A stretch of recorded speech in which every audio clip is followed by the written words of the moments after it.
Échec de la tentative de coup d'État au Burundi après 2 jours de confusion et d'intenses affrontements entre soldats loyalistes et putschistes dans la capitale Bujumbura. Ce vendredi 15 mai, les militaires menés par le général Godefroid Niyombare ont annoncé leur reddition. Plusieurs responsables de la rébellion ont été arrêtés et selon certaines sources, l'ancien chef des renseignements burundais serait en fuite.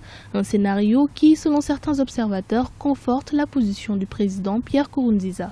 L'échec de la tentative de coup d'État renforce le président Nkurunziza. D'abord sur le plan militaire, il a bien compris que beaucoup de camps militaires n'ont pas suivi les putschistes et donc qui le suivent. Donc il a pu tester la loyauté de ces unités. Nkurunziza a été reconnu par la communauté internationale comme étant encore le président du Burundi. Oui, bien sûr, parce que constitutionnellement, il est toujours le président du Burundi jusqu'à la fin de son mandat. Alors la question du troisième mandat pose un souci parce que déjà même au sommet de l'East Africa Community, ils n'ont pas eu le temps de débattre de cette question parce qu'il y a eu le coup d'État au Burundi. Pour sa part, l'opposition appelle au respect des accords d'Arusha et de la Constitution. Elle promet également de continuer les manifestations si le chef de l'État sortant maintient sa candidature à un troisième mandat. Les Burundais aujourd'hui savent très bien, d'ailleurs même la communauté internationale, qu'il y a un problème au Burundi, un problème épineux.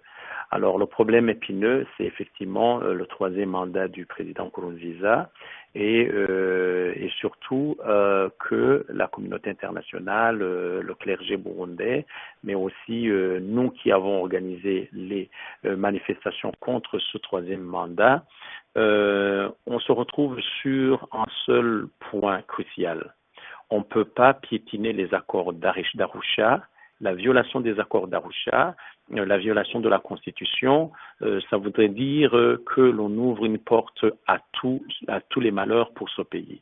En ce qui nous concerne, nous allons aussi continuer ces manifestations en disant non au troisième mandat de président Nkurunziza. Selon la présidence burundaise, le président Pierre Nkurunziza serait de retour sur le territoire.